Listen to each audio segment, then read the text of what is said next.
We're going to solve problem number 1059, and it is on page 549, and I have modified some questions. As you can see on the screen, we have different questions we're going to solve using Excel. So to start with that, you have to download the data on Data Files Anderson, chapter 12, and it is age cost.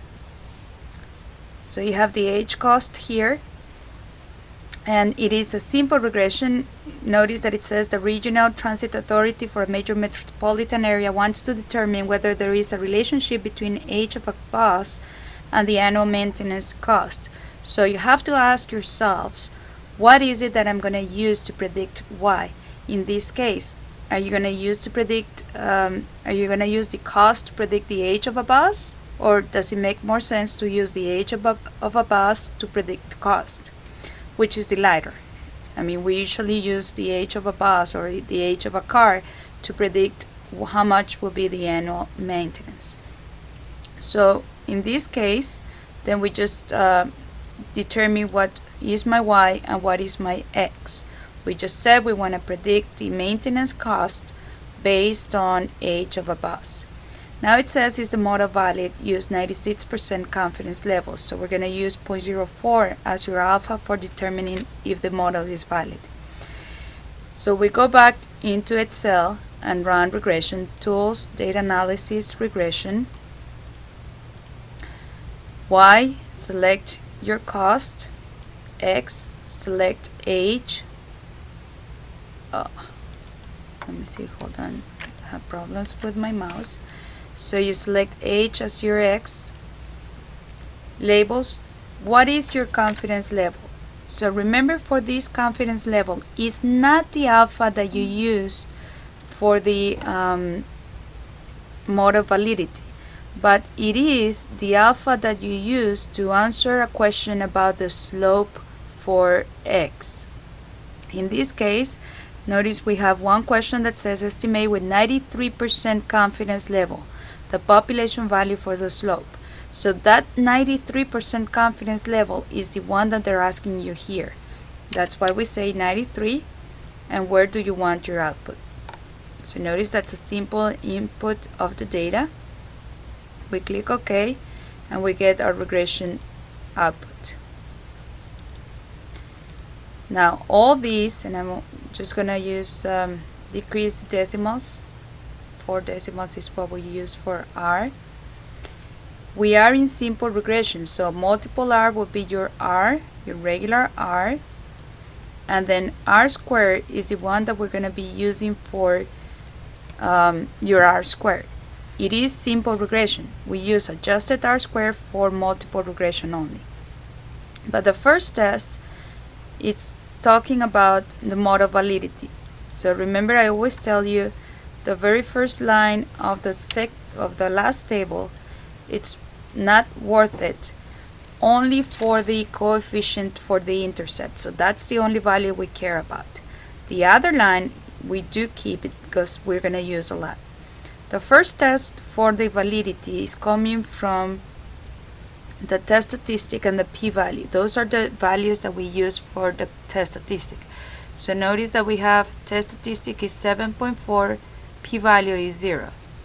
So for us to create the model validity question, we're going to find if the slope equals 0, in which case there's no purpose for my equation, so there's no relationship. If you say we failed to reject it, I'm sorry, if you failed to reject HO, that means there is no relationship. So we're looking for rejecting HO so that we have a relationship. And let's see how it goes. For the critical value, it's a two-tailed test, so you use T inverse of 0.04, not times 2 because it's a two-tail. Then degrees of freedom, where you get degrees of freedom from the residual in the ANOVA table. Then you get plus minus 2.45. So we're going to reject HO if T is less than minus 2.45 or T is higher than 2.45. And you indicate that in your diagram. And notice that your diagram has to show the correct alpha level and the correct critical values. In this case is T, so let's show it is T, not Z. Then what is your test statistic? Again, you just copy it from the output in Excel. In the last table, test statistic is 7.40, and 7.4 is way in the rejection area, so we're going to reject the HO at alpha 0.04, which means that we're going to reject, and therefore beta is not equal to 0, therefore the model is valid. Then we proceed to get your equation, and remember the equation comes from the coefficients. That's how we build our equation. So it'll be 220 plus 131.67. 220 plus 131.67.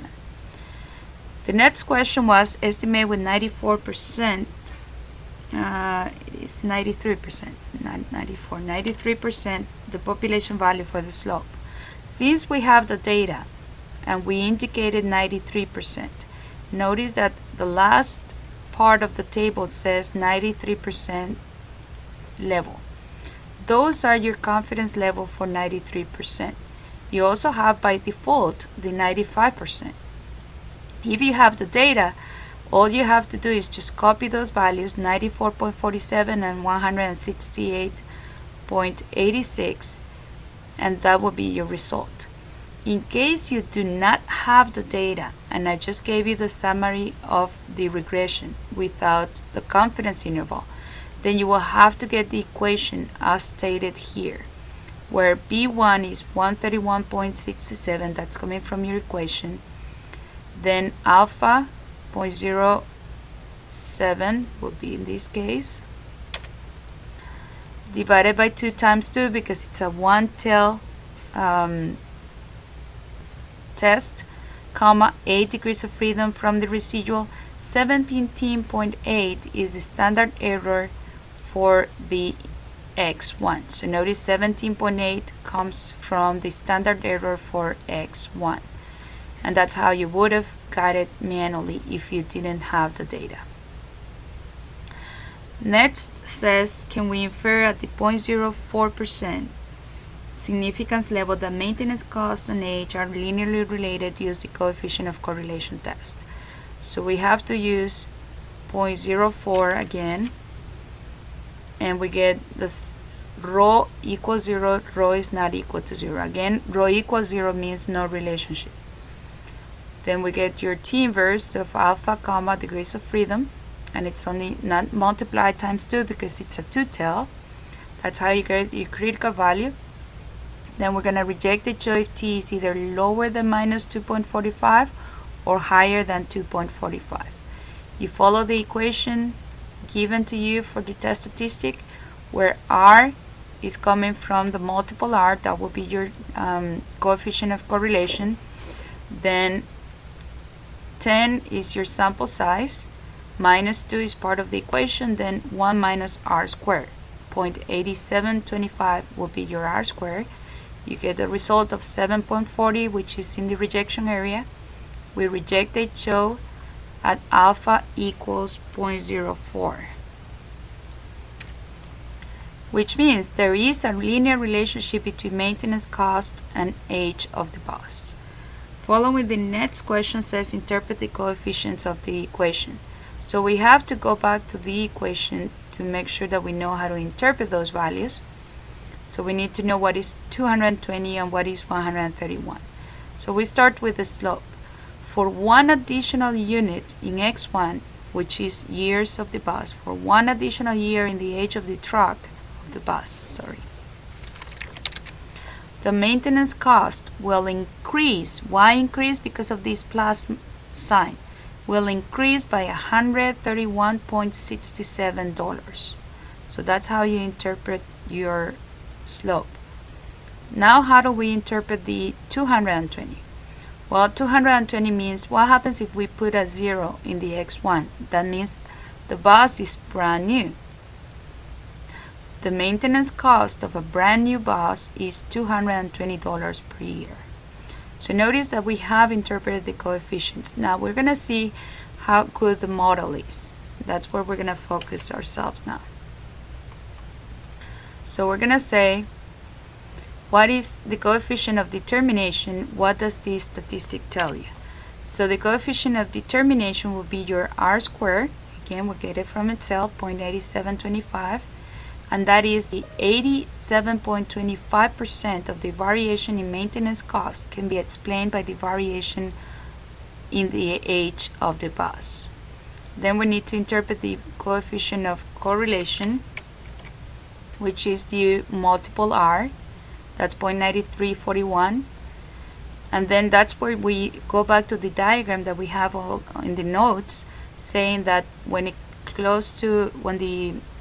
absolute value of R gets close to 1, it's a perfect relationship. When it gets to close to 0, is no relationship. 0.5 is moderate, 0.75 is strong, 0.25 is weak. So now 0.93 is very strong. So we say there is a very strong, and then we go back to that sign in the equation. If it's negative, we say negative. If it's positive, we say positive. In this case, it's positive. There is a very strong positive relationship between maintenance cost and age of the bus. And finally, the last 3 questions are about prediction. So that's the final goal. We want to predict with different levels of confidence the maintenance cost of a bus 6 years old and 3 years old, or the mean maintenance cost of all buses. So as soon as we say the mean maintenance cost, we know it's the y-bar equation. But between these two, we have one short equation, which is just following the regular equation and just replacing the x by 6 or 3. And the other one is using the ln y equation. How do we decide on that? Well, we need to go back to our data, go to Tools, Data Analysis, Descriptive Statistics of X. In this case, X is age. And where do you want your output? So I'm going to just put the output here. And don't forget to click on Summary Statistics. And now we focus on the minimum and maximum. So when they ask us to predict a bus between 1 and 5 years old, all we have to do is plug in the number in the equation, and that will be the answer. In the first case, it's 6 years old. Well, 6 is not between the sample range. It's not within the sample range. 6 is over the maximum value. So we need to go to the ln equation. And the ln equation means we have to plug in the number 6 here, get a little number for y hat, and then use the ln equation to compute it. So that you can do it on your own. I'm not going to spend that much time here. Then the next question is to predict a value of a bus that is 3 years old. Well, 3 years old is within the sample range, and therefore we just use the simple equation. We just plug in the number, and exactly what we get is the prediction. So we have $615 for a bus that is 3 years old. Okay, notice in the previous one we had an interval because 6 is not within the sample range. And the last question is just for the mean. So the last question said estimate the mean maintenance cost of all buses 6 years old. So we just don't want the mean for one particular bus, but for all of them. And that's the y-bar equation. And in fact, I missed here. It is a y-bar equation. Let me just include here. It will be y-bar. So you follow the y-bar equation, in which the first step is to get your y hat, and then it's very similar than the one before, except that we don't have the number 1 included there. Okay, so I hope this helps, and good luck for the test.